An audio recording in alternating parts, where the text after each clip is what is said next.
Welcome back, everyone. Today, I suspect, is everybody else's favorite day of the week, restorative yoga. So welcome back. As you can see, I did my cardio for the day, so don't judge me. That's okay, we're gonna stretch it back out now. So today we're gonna focus a little bit on our hips because we store a lot of stress in our hips. And for a lot of new yogis, it's really easy to open up the hamstrings relatively quickly, but it's not easy to open up the hips. They take a lot more time and effort, so we are going to spend the time and effort on them today. As always, please do whatever is right for your body. I'm not there to see you and help you make adjustments, so please use your best judgment. And I definitely recommend having your yoga props for this particular video. You can have your fun bolster, cat food, dog food, pillow, whatever works for you, a tie or a belt for a strap, and you can use toilet paper like me for blocks, or you can use canned goods, books, whatever works for you. All right, we're gonna start with meditation, so find a comfortable position that you can hold for an extended period of time. That can be seated, it can be standing, it can be in a chair, it can be laying down, whatever works for you.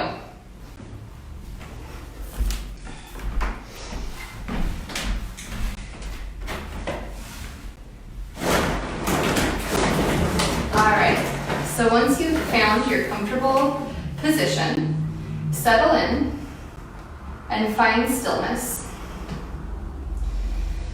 I definitely recommend closing the eyes, but that's up to you.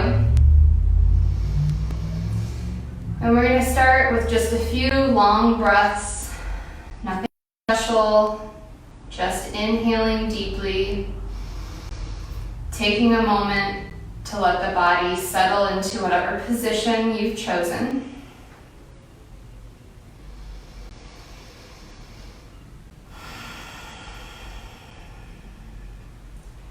And then we're going to do 5 rounds of the alternate nostril breathing. So take your right hand, make a hang 10 sign, and then poke out your ring finger. Start with the thumb covering the right nostril. Inhale through the left, hold it for a breath, and then exhale through the right. Hold it for a moment. Inhale, hold, exhale opposite side. So that's 1 round.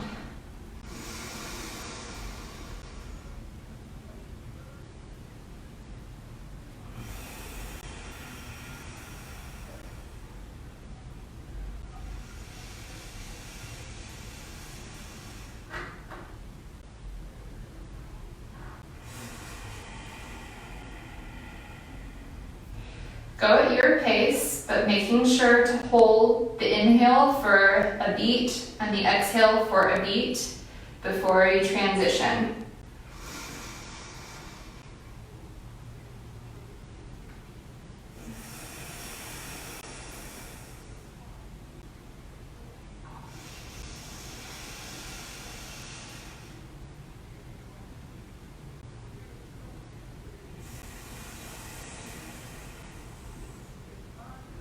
Two more cycles.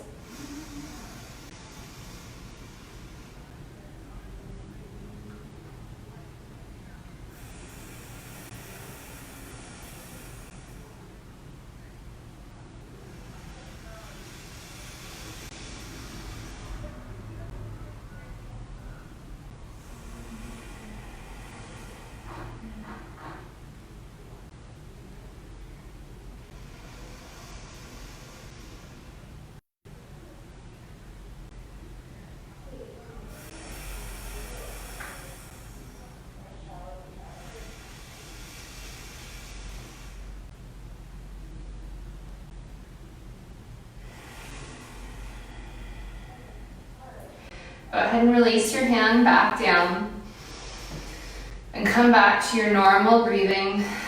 Nice long breathing in out through the nose. The alternate nostril breathing is really good for anxiety, or if you're very busy and you have a difficult time focusing in meditation, it helps center you and bring your focus to the present. So last week we did a guided meditation. We're going to do the same this week. It's going to be a little bit more fun. So one of the popular methods of meditation, if you're relatively new, and even if you're not new to it, it's still a good method of practice, is to picture something in all its teeny tiny little detail. So I want you to pick out your favorite pet and picture everything about that pet. And if you do not have a pet, pick out your favorite child. I know you have a favorite. And picture everything about your child. And if you do not have a favorite pet or a favorite child, pick your favorite anything. Scarf, plant, couch, I don't care. Pick something that you're very familiar with and start to think about every little detail. So for those of us who have picked a pet, I want you to start at the tail or the feet. And we're going to work our way up towards the head, because the head is where their little expressions are, and there's a lot more detail there. So let's start with the tail or the feet. What does that look like? Do they have socks? Is there different coloring? Is there stripes? Do they have sharp nails or short nails?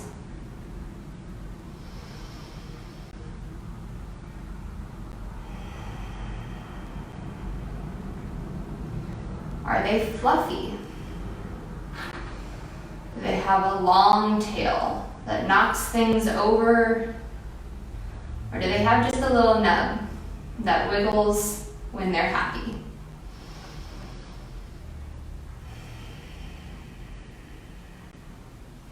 Going back to the paws of the feet, do they have hair that grows out from the bottom of their feet? What color is the pads on their feet?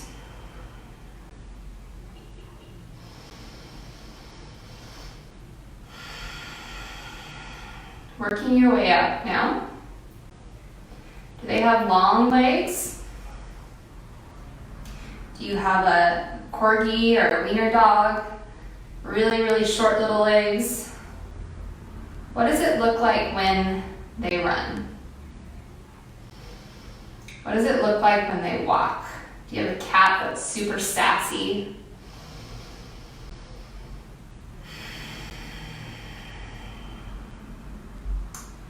Are their legs long enough that sometimes you like to pick them up and wrap them around your neck and give them a hug? Or are their legs short, and so when they walk, the fur on their belly brushes the ground?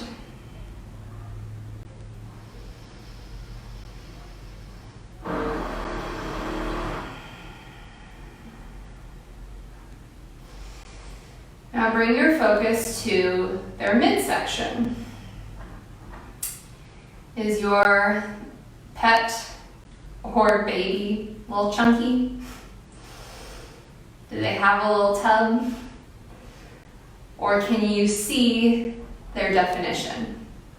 Maybe you have a pit bull and you have a very, very muscular animal.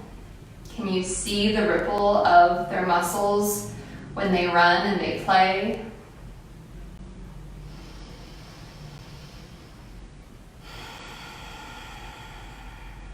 When they roll over on their back and show you their belly, what color is their belly? Can you see skin, or can you only see fur?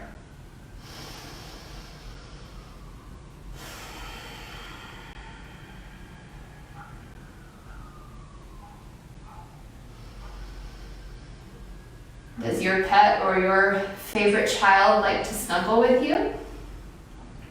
If they do they press their side up against you?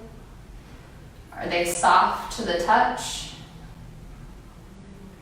Are they squishy?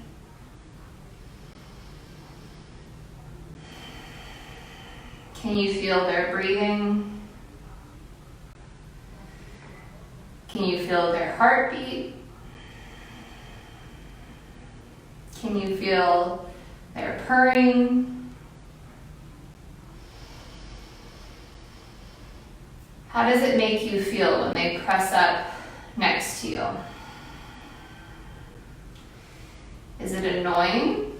Maybe they get fur all over the place, or maybe you're naturally warm-blooded and they heat you up even more.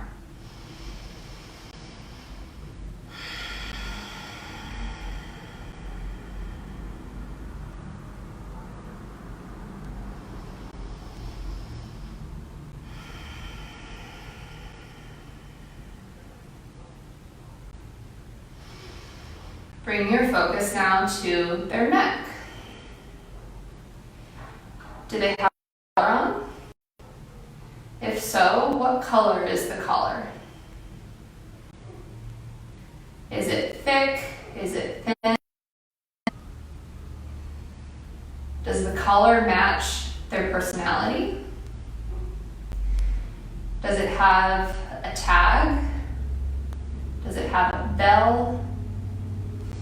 If you're thinking about your favorite child, if it's a baby, does it have baby rolls around its neck? If it's a grown-up child, does it hold itself up with good posture and a nice long neck?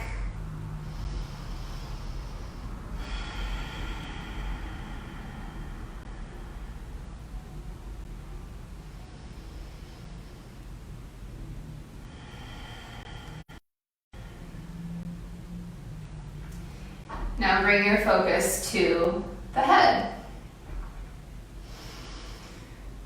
What does your pet or your child's cheeks look like? Are they fluffy and chubby? If it's a dog, do they have big old jowls? Do you like to hide treats in there? If it's a cat, do they have nice, long, elegant whiskers or short, stubby ones? What does their nose look like? Does it look like they ran into a wall and it's short and flat? Or do they have a nice long nose? What color is their nose? Is it pink? Do they have any markings on their face, like a little mustache or a little goatee?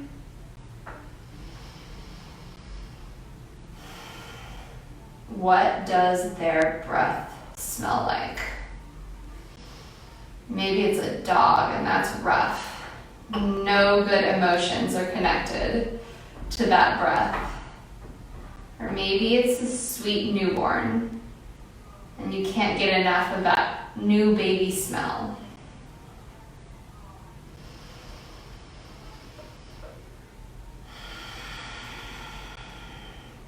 What do the teeth look like? Do they have long, scary teeth? Or again, is it a baby and there are no teeth yet?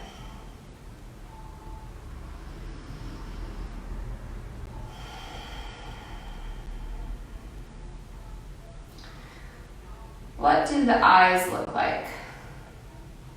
Are they set close together? When they look at you, can you see emotion in the eyes? Are they a little bit cross-eyed? A little bit wall-eyed?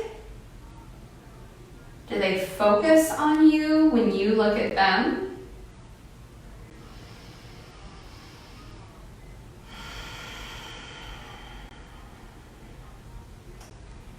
What do the ears look like? Are they sharp and pointy? Are they floppy? If you're thinking about your child, do they have attached or detached earlobes? Do their ears kind of stick out from their head, or are they closer to the head? What happens when you say their name? Do the ears perk up? Do they pay attention? Maybe they like to ignore you.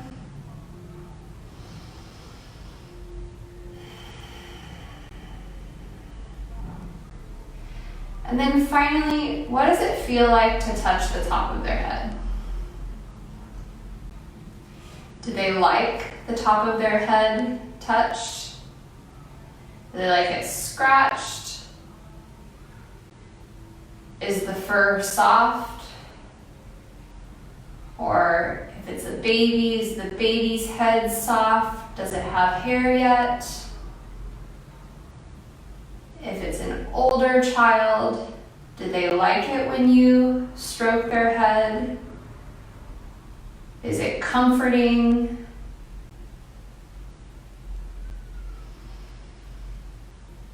Take 5 more breaths here.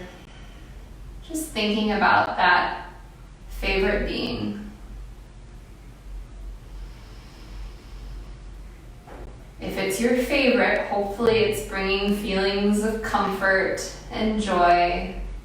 Maybe you have a small smile on your face.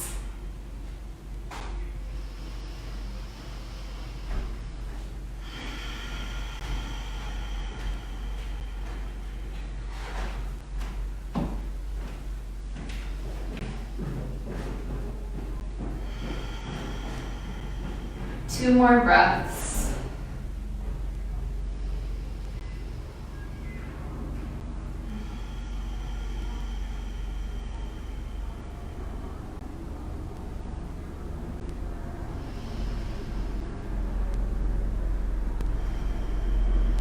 Go ahead and blink the eyes open and walk your feet in front of you. If you're seated, maybe give yourself a little shake to reawaken the legs. And then we are going to do a couple of standing poses before we get into some of our more restorative poses. Because we are thinking about opening up the hips, we want at least a little bit of heat in the hips before we start to stretch them so that they have more flexibility and malleability. So we're going to start by bringing the knees to the sky and gently shift yourself forward. On an exhale, fold, forward bend. And gently start to rock forward and back. And then walk your feet wide.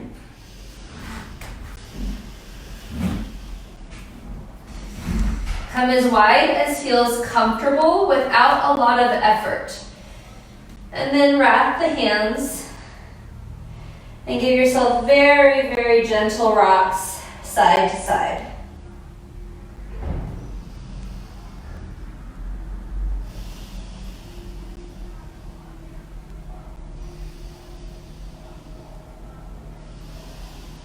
Come back to center and roll yourself up nice and slow, one vertebrae at a time.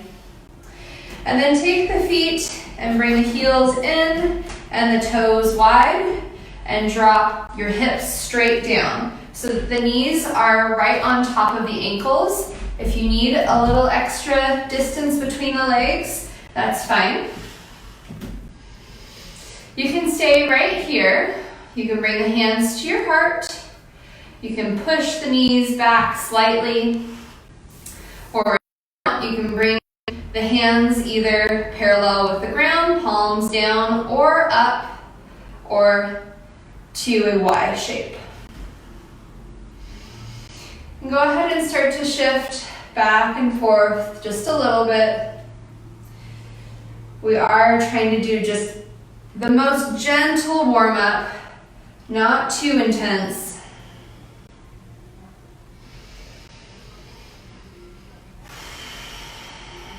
One more breath.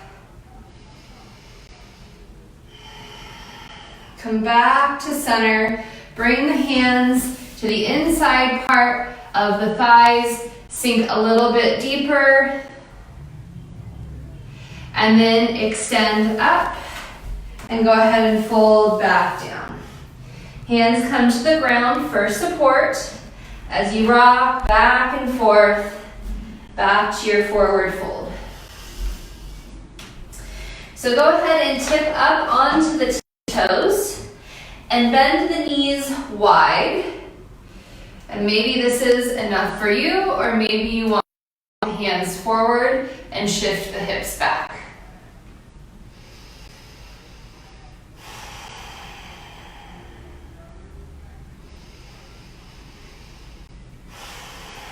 If at any time something is a little bit too intense and you need support, you can grab your blocks or your bolster, and you can either put them underneath your hips for support, or you can put them underneath your knees for support.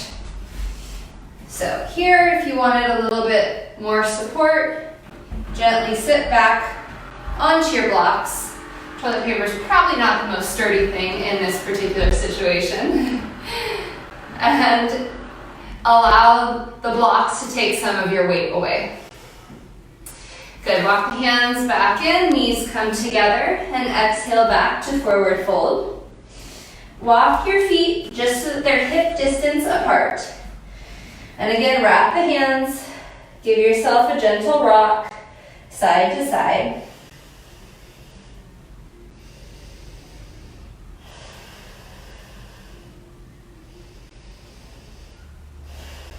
Come back to center, and if you need to walk the feet a little bit wider, that's fine. Toes are probably going to go out a little bit, and we're going to go into a deep yogi squat.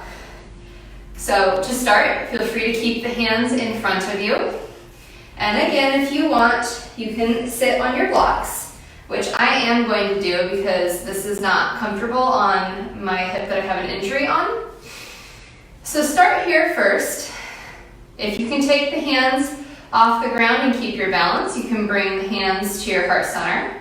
This is pretty intense if you have not warmed up ahead of time, or if you have really, really tight hips. So listen to your body. Only do this if you are ready and comfortable to do so.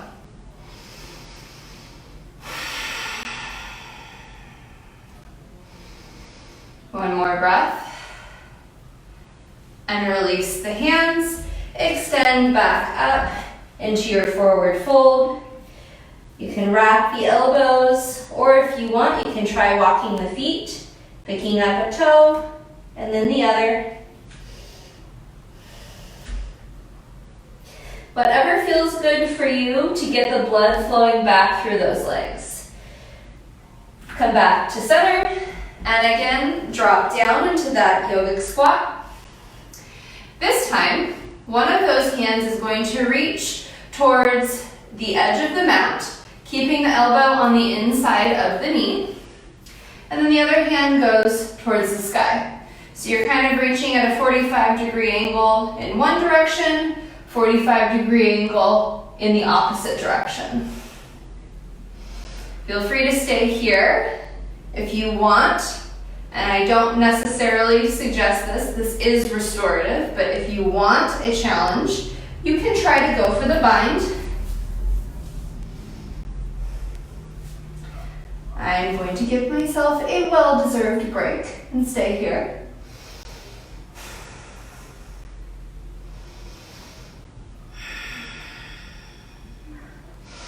Go ahead and release. Back to center, hands at your heart or towards the ground, and exhale, hips go back to the sky.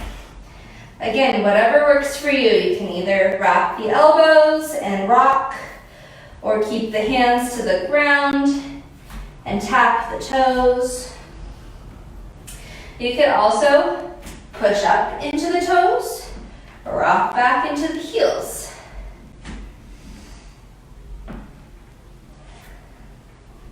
Lots of options here. Come back to center, And drop down. Last time, I promise, before we drop to the ground. Open up the other hand towards the edge of the mat, towards the ground, and the floating hand towards the sky.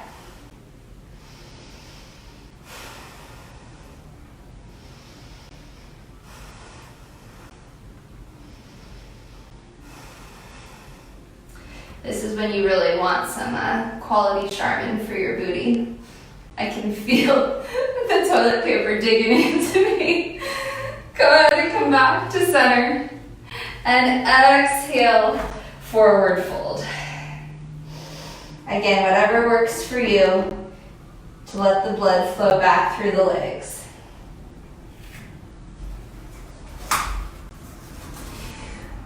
Go ahead and rock back and forth to bring the toes back together. Come up onto the toes. Come forward one more time, knees wide, reaching maybe a little bit further, just for a moment. And then hands come behind and gently sit back. So anytime with your hips, if you feel that you can't keep a nice flat back, grab your bolster and use it to elevate your hips. So now I have more room in my butterfly stretch. And then I can keep a nice flat back and really focus on the hips without having to strain in the back. So first, we're gonna fold forward with a flat back.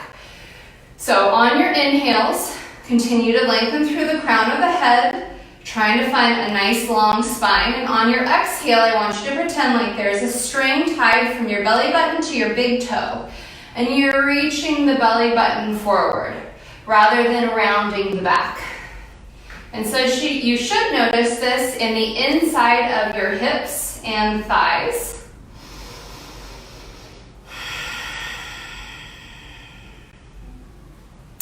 Alternatively, if you don't have a bolster or a bag of cat food, you can always push yourself up against a wall to help keep the spine supported but also long and get the intensity in the hips.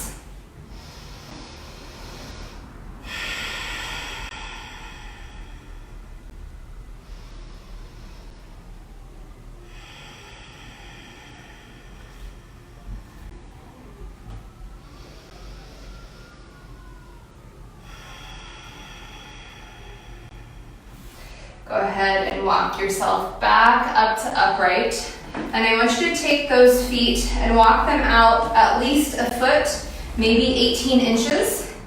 And we're gonna do the same thing, fold forward on the exhale, keeping a long spine.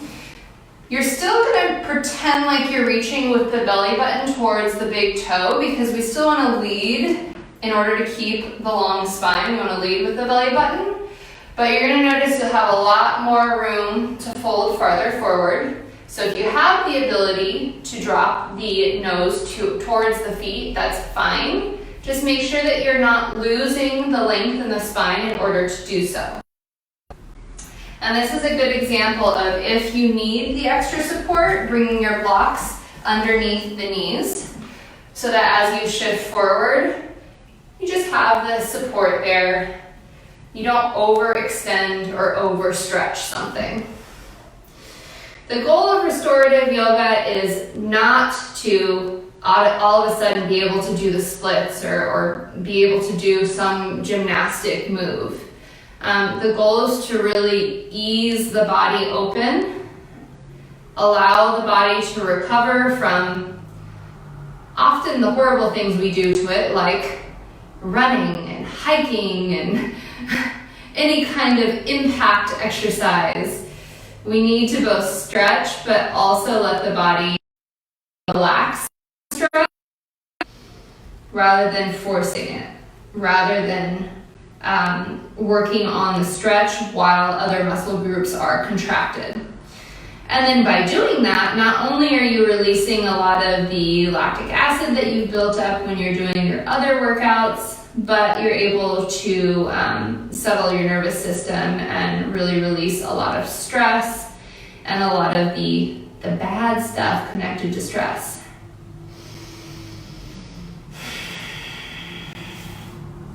Go ahead and walk yourself back up to upright. I'm going to go ahead and remove my props, but you can keep yours if you want. And you can stay sideways on your mat or long ways, doesn't matter. We're going to come into a version of pigeon before we go into pigeon. So walk your one foot out a little bit wide with the knees up towards the sky. Opposite foot crosses over, so you have the ankle on the knee. And inhale up, just give yourself good posture. Let that knee, floating knee, start to drop towards the ground. And if you're like, this is so easy, walk that foot in as far as you can, and then try to get that good posture again. Remember, it's not about how intense the pose is or how flexible you are. It's about being able to relax in the pose. So like right here, I can see my arms are doing a lot of work to keep me upright. So it's not worth it. I'm gonna walk that foot out just a little bit more, take away some of that strain so I can breathe in the pose.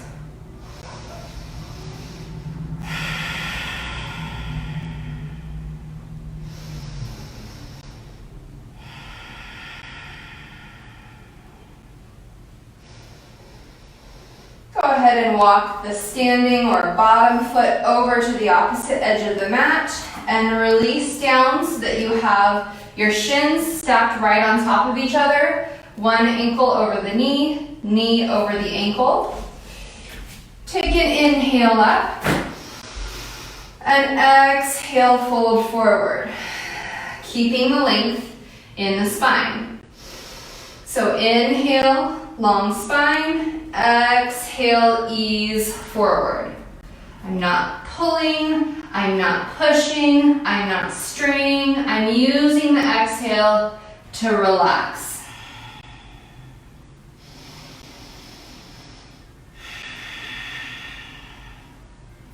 Now, if you've gotten to the point where your entire upper body is connected to the lower body, you can at that point release the forehead towards the ground and rest. And if the forehead doesn't quite touch the ground, take one of your blocks and rest on the block.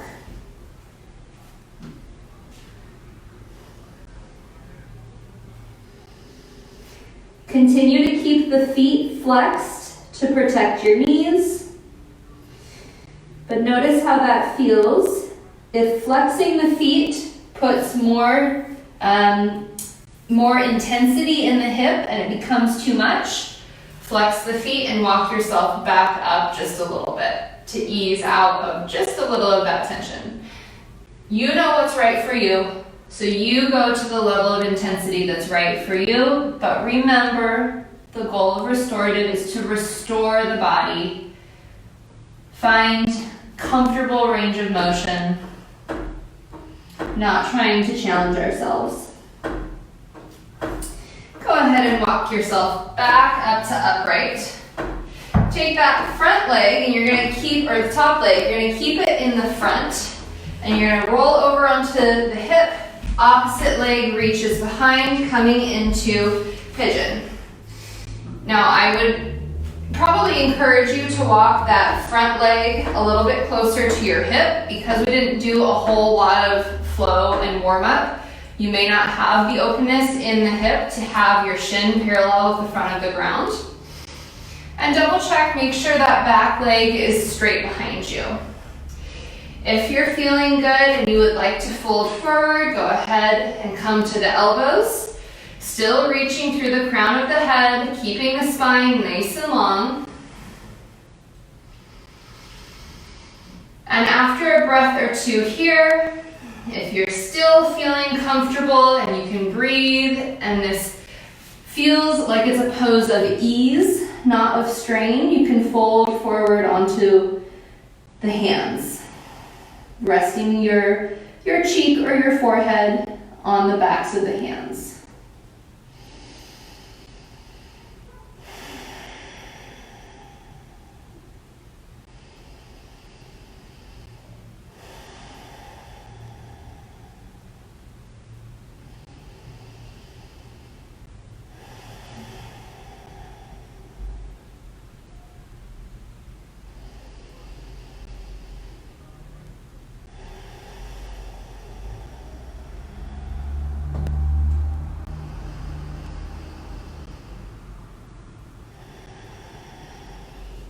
Go ahead and start to walk yourself back up to upright.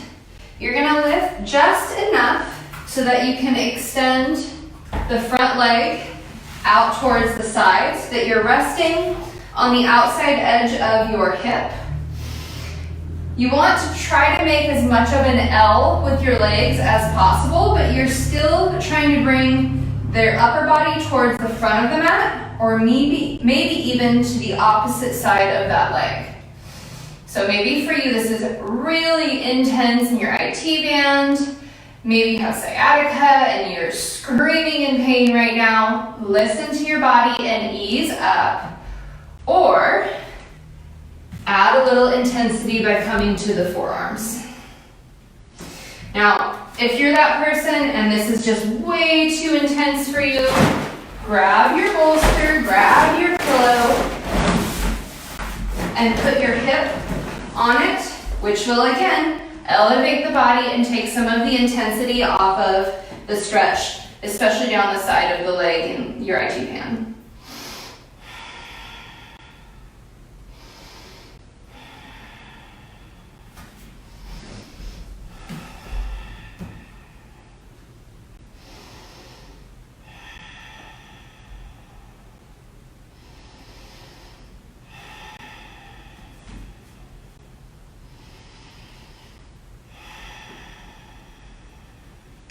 When you're doing restorative yoga, try to hold the poses for an absolute minimum of 5 long breaths. There's no rush. If you can hold it longer than that, that's wonderful, but start with 5 long breaths. If you're really taking a nice long breath, then each breath should be around 10 seconds long. So 5 breaths is just under a minute. So you can kind of calc it that way. All right, go ahead and come back up and then gently roll onto that hip. Back leg rolls to the front. Move your bolster or your pillow or your cat food to one side. And then starting again with the knees towards the sky, using the hands for support to keep a nice long spine. Opposite foot crosses over the ankle, keeping the foot flexed. If you want a little bit more intensity, walking the bottom foot or that grounded foot in towards the hip. Pay attention to the upper body. Are you straining to stay upright? If you are, it's not worth it. Walk that foot back out a little bit. Take your focus to the knee of the floating leg and make sure you're continuing to press that knee towards the ground, opening up the hip a little bit more.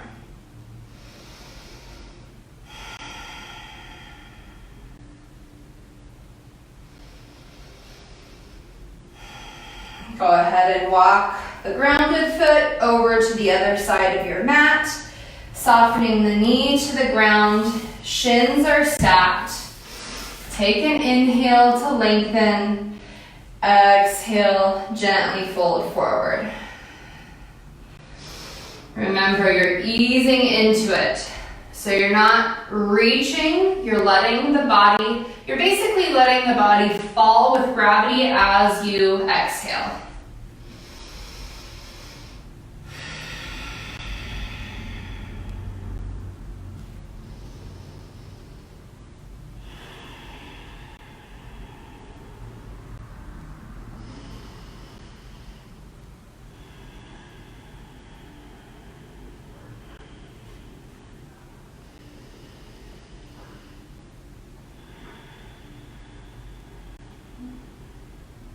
Walk yourself back up to upright.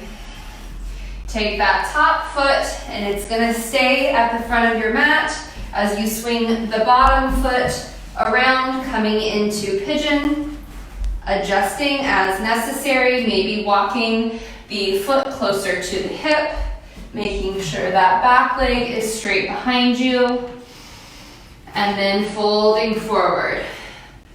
Pause at the elbows, no rush, check in. Even if you've done pigeon a bajillion times over the last 20 years, pause, see how it feels. Every day is different. And then, if you still want more, come down and rest on the hands.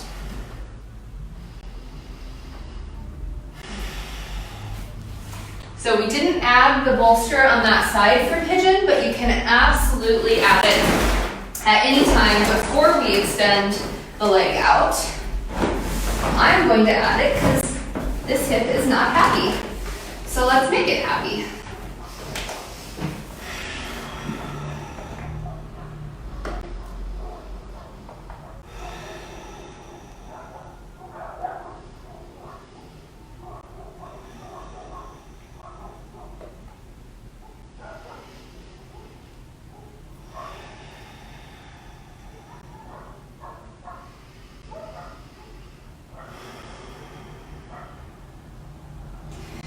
Go ahead and start to walk yourself back up to upright, and then we're going to take that front leg and you're going to basically kick the foot out so that it's straight. Back leg continues to be straight. You're making that L shape. It should feel like an awkward L shape because you're resting on the outside of the leg. And try to pull the upper body forward first so that you are facing the front of your mat, and then if you want more, you can walk over to the opposite side and maybe drop down to your elbows. So again, really, really good stretch for the outside of the hip and outer thigh.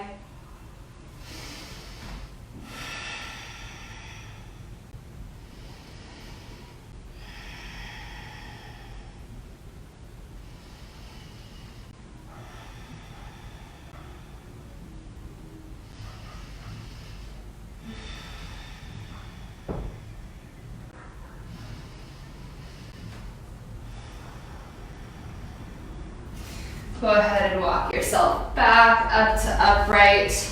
The weight comes into the hip of the front leg. Swing the back leg around and take your bolster and bring it to the back edge of your mat. So you want to leave enough room for your head to hang off the back. And you're going to roll onto your bolster so that your upper back is supported, but your head can touch the ground. Now, if that's uncomfortable, you can always turn your bolster, your pillow, your cat food, whatever, long ways. But I like doing it this way because you get a little bit more openness in the shoulders. So first, walk your feet in quite close to the hips and drop the knees out. Hands come to cactus arms. If you have really, really tight shoulders or chest, you might want to just extend the arms to a T, but by bringing them to cactus arms, you feel a little bit more openness in the chest and shoulders. Again, if this is too intense on the inside of your hips and the inside of your thighs, grab your blocks and put a block underneath each knee for support.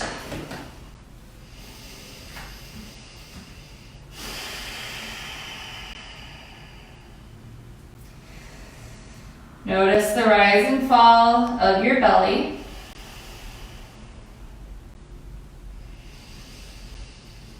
When we're breathing, we're trying to breathe in all directions.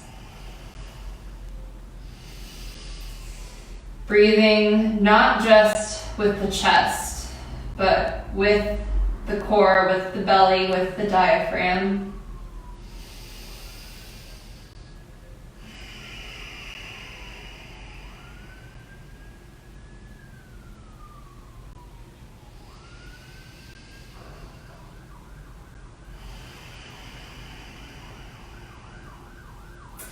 Take your hands underneath the knees and gently bring the knees together and walk your feet out one footprint. So you can feel the big toe at the heel, walk the feet together, and open the knees again. And it's gonna feel a little bit different in the hips. It should be much more in the hips and much less in the inner thighs. And then take those cactus arms and bring them into eagle arms. If you can wrap the palms, great. If not, that's fine, don't worry about it. Just try to keep the backs of the hands touching. And then drop the fingertips as far over your head as you can so that they're resting on the ground above the crown of the head. And the more you can walk them up and over, the more you'll stretch out the shoulders and get into the back as well.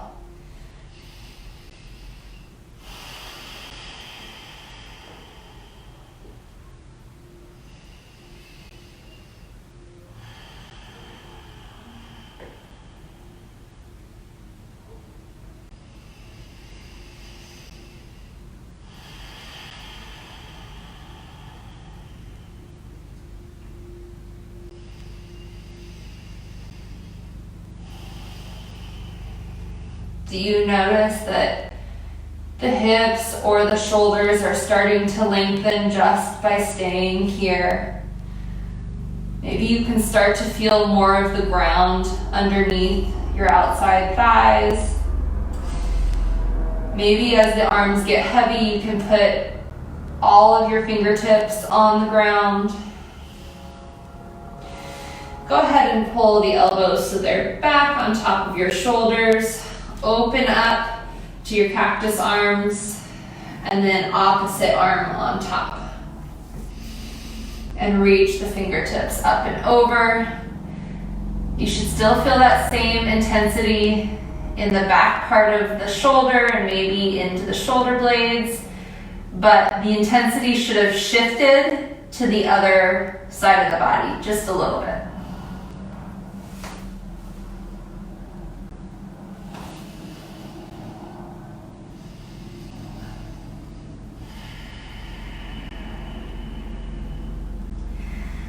Again, letting your exhales and gravity do the work.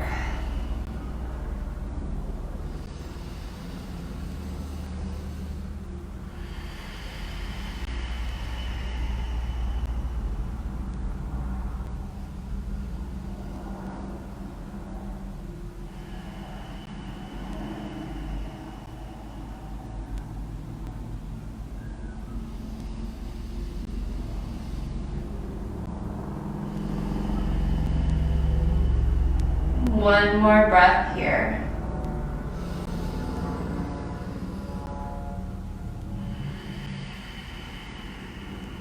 Bring the elbows back over the shoulders and then release to your cactus arms. One full cycle of breath.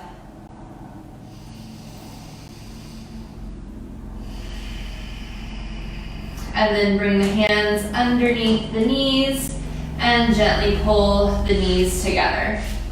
So before we move, we're just going to take a slight rotation in the opposite direction. So walk the feet towards the outside edges of the mat and drop the knees to touch. Now, all of us are built a little bit different. We have a little bit different bone structure. And so maybe you can walk the feet way wider than the edges of the mat and still keep the knees kissing. We want to keep those knees barely touching, but everybody is different, not only because of their flexibility, but because of their bone structure. So don't force the feet wider than what feels comfortable and what you can breathe in. You should definitely feel a little stretch or intensity, but don't try to overdo it just because you think your feet should be wider. Same goes for when you drop the knees out instead of in. That's why you've got your blocks for support. If you just don't have the range of motion because of your bone structure. Walk the feet back in, and then you can use the hands around the thighs to help you roll yourself up.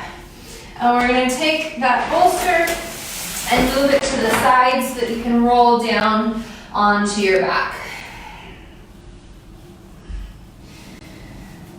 From here, go ahead and lift the feet straight to the sky so that the soles of the feet are parallel with the sky.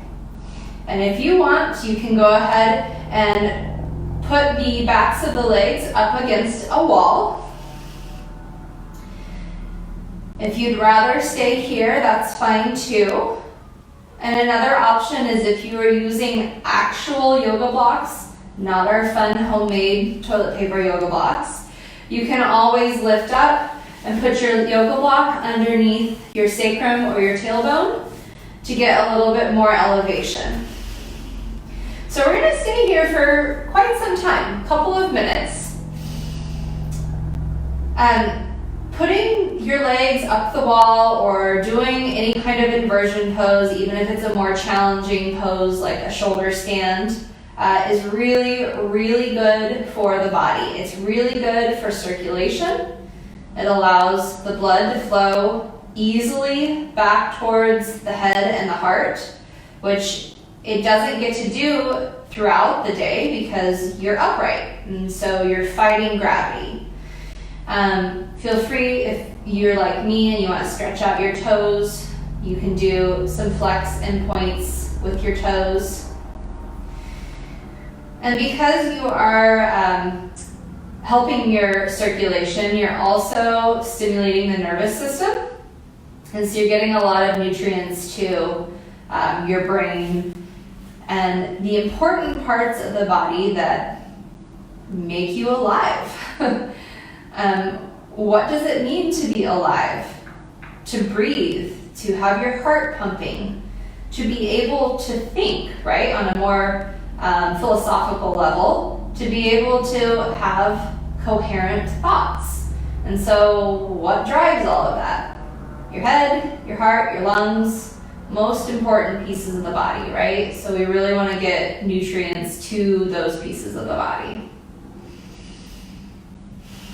Plus, the older you get, especially if you are pregnant or just gave birth, you've dealt with swelling in the legs and the ankles, and this just feels amazing if you have problems with that. So 5 more breaths here.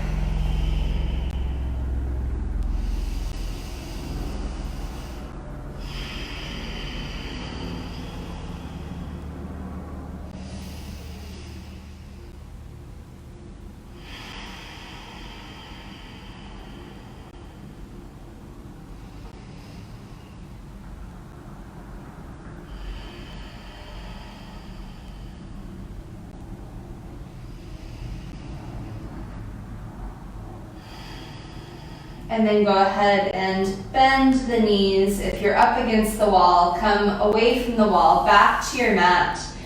And then walk yourself up around the shins as tightly as you can grasp. Give yourself a big hug.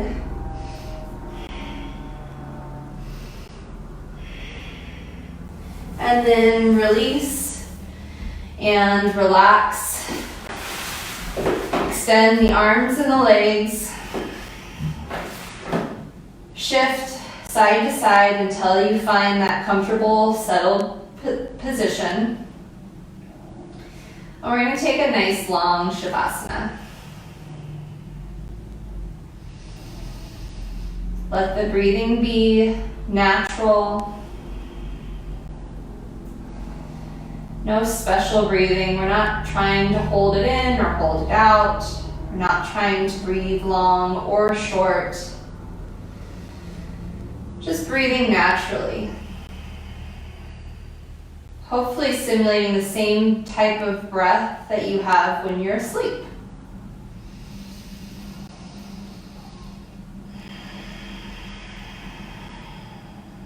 If it brought a lot of joy to you at the beginning of practice, maybe bring your thoughts back to that favorite pet, that favorite child, that that favorite whatever.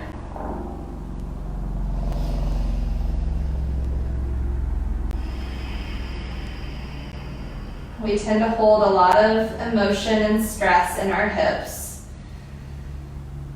So it's good to release that.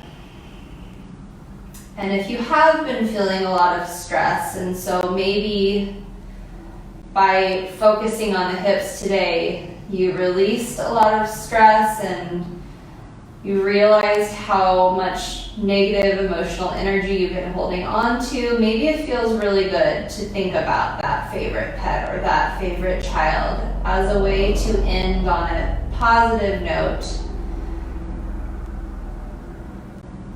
Giving yourself permission to be happy in this horribly stressful time that we're living in.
Feel free to stay here as long as you want. In fact, I encourage you to stay here a little bit longer. It's basically the weekend. There's no duties you need to get to. Just relax and enjoy some peace.